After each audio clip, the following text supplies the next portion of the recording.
சார்பாக பட்டுக்கோட்டை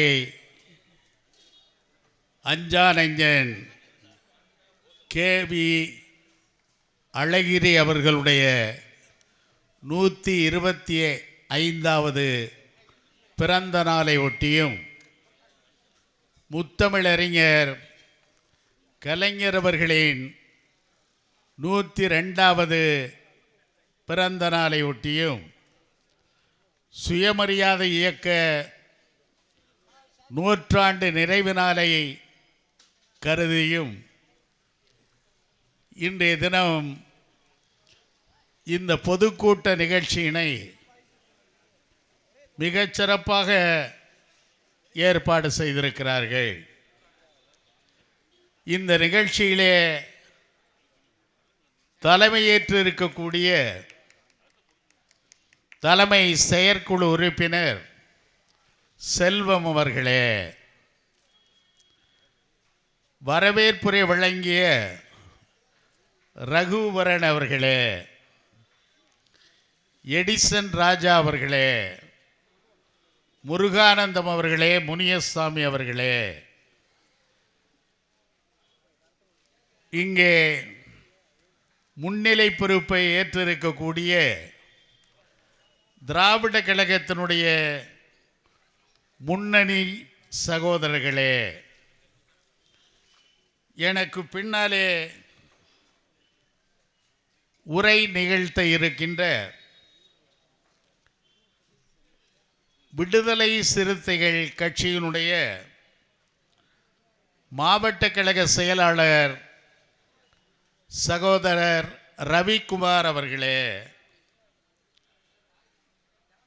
சிறப்புரை நிகழ்த்த இருக்கின்ற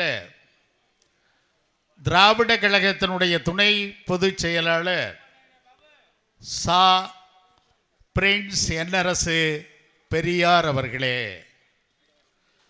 எனக்கு முன்னாலே உரை நிகழ்த்திய முருகானந்தம், வைரமுத்து மற்றும் என்னுடைய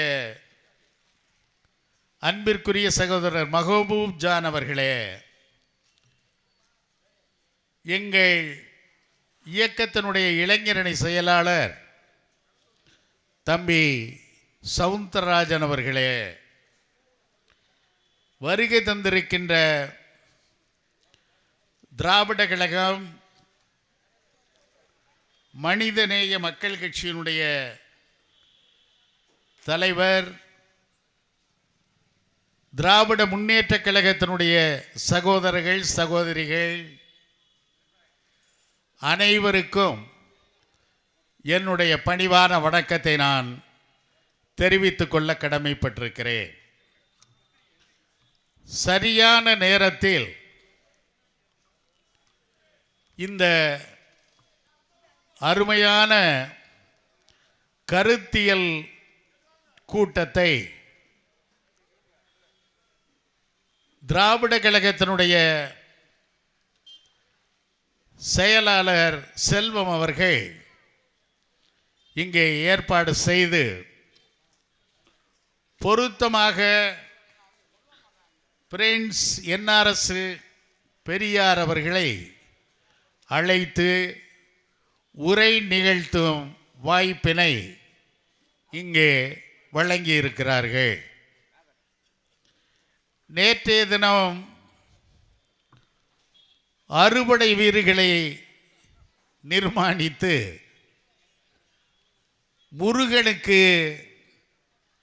இந்து முன்னணி விழா எடுப்பதாக சொல்லி ஒரு அரசியல் மாநாட்டை மறைமுகமாக நடத்தி இருக்கிறார்கள்.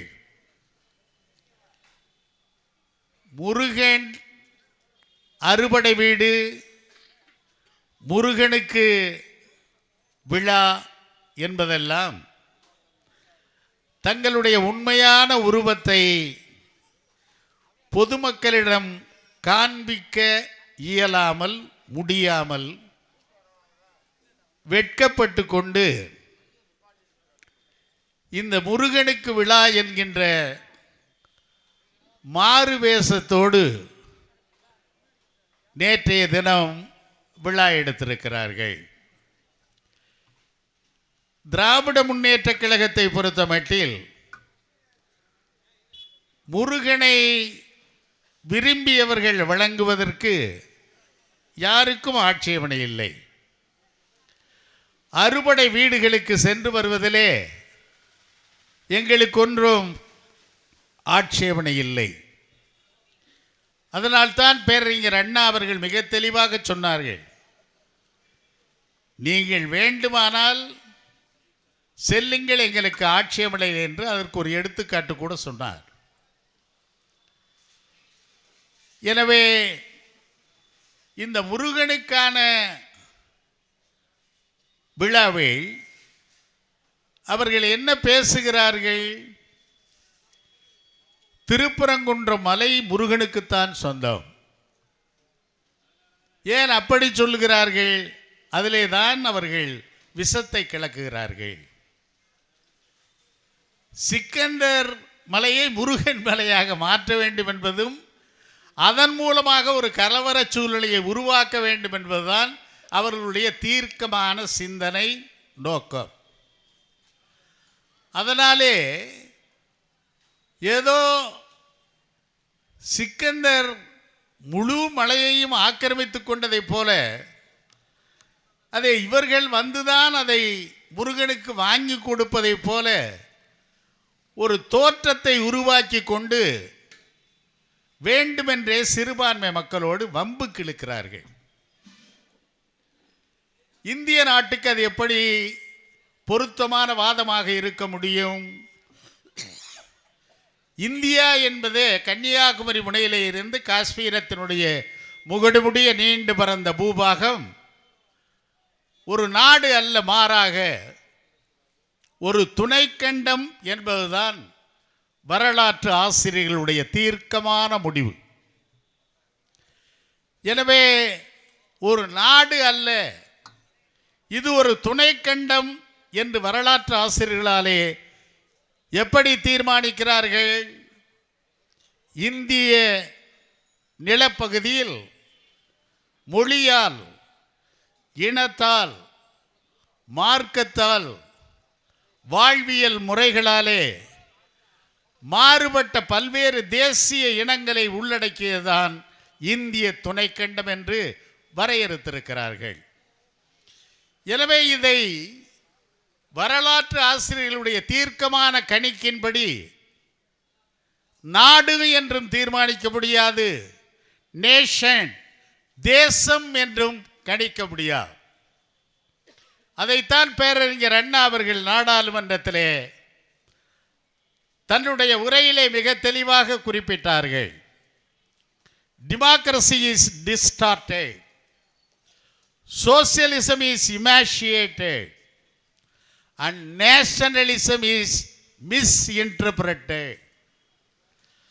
ஜனநாயகம் உருக்குலைக்கப்பட்டிருக்கிறது, சமதர்மம் சிதறடிக்கப்பட்டிருக்கிறது, தேசியம் தவறாக மொழிபெயர்க்கப்பட்டிருக்கிறது என்று குறிப்பிட்டார்கள். அதனாலே தான் பாபா சாஹிப் அம்பேத்கர் அவர்கள் இந்திய அரசியல் சட்டத்திலே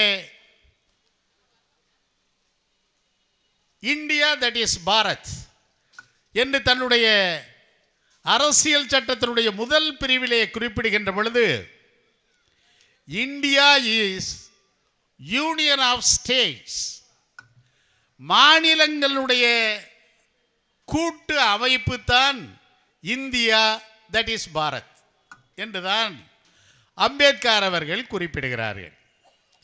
அதனாலே தான் எங்களுடைய மாண்புமிகு முதல்வர் திராவிட மாடல் ஆட்சியின் மூலம் அகில இந்திய மக்களுடைய கவனத்தை ஈர்த்த மகத்தான மானமுள்ள முதலமைச்சராக இந்தியாவுக்கு வழிகாட்டி கொண்டிருக்கக்கூடிய எங்கள் தளபதியார் அவர்கள் எப்பொழுது குறிப்பிட்டாலும் இந்திய ஒன்றியம் என்றுதான் குறிப்பிடுவார்.